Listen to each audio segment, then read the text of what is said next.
Tad iepazīsimies Edgars. Rainers. Super, foršs vārds. Paldies. Kā sakās, kā Puero uzrunāja tevi? Tas īstenībā bija pavisam nejauši. Es braucu garām ar riteni, cilvēki trenējās manā pilsētā Tukumā. Viņi bija atbraukuši taisīt paraugu demonstrējumu, tur pie reizes tādu atvērto treniņu. Es piegāju, parunājos, izmēģināju un tā es sāku tur trenēties. Jau kādu 8. vai 9. gadu jau. Ok, super. Pastāsti, kas tev interesē un patīk šai te burvīgajā sporta veidā?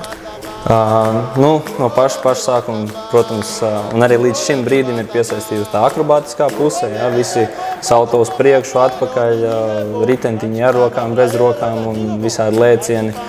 Un, tas bija tā kā pirmais, un līdz šim brīdim ir tas, kas galvenais piesaista. Otrs ir tātad šī te dejas un tā kustība puse, taču man atkal personīgi vairāk piesaista tā cīņas puse. Varbūt daudziem liekas, ka tas ir tikai, jā, viņi tur smuki kustās, bet ir arī tādas nopietnākas cīņas, jā, pat sacensības ir, un atkal šī puse arī man liekas tā kā stingri, kārtīgi, precīzi, jā, un akrobātika un šī te cīņas puse, tās ir manas tās galvenās. Tev skatos, rokās ir josta. Un viņa ir dubultā krāsā, zili, zaļa. Jā, varētu nedaudz pastāstīt? Zila zaļā josta ir pēc nosaukuma portugāļu valodā graduādu josta. Tas varētu teikt tā kā māceklis, tāds gandrīz tā kā absolvējis cilvēks jau, bet ne līdz galam. Tad, kad ir zilā josta, kad ir instruktors, jā, tad es tā kā pabeidzis tā kā augstskolu varētu apmēram teikt. Zila zaļā josta ir pēc skaita 4. Tas ir pieaugušo, ir vēl 6 bērnu jostas.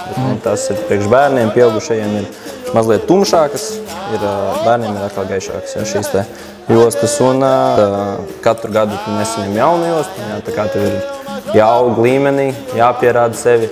Un par cik Puero ir šie daudzie aspekti, jā, ne tikai uzmest kādu triku, jā, bet ir jāiemācās arī spēlēt mūzikas instrumenti, ir jāiemācās dziedāt, tev ir jāpierāda sevi kā personība, jā, ka tu spēj novadīt treniņu, palīdzēt treniņā, nevis tikai būt un mācēt kaut ko labu izdarīt.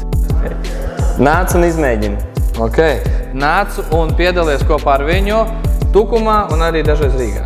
Jelgavā arī. Super, paldies tādās. Čaukās.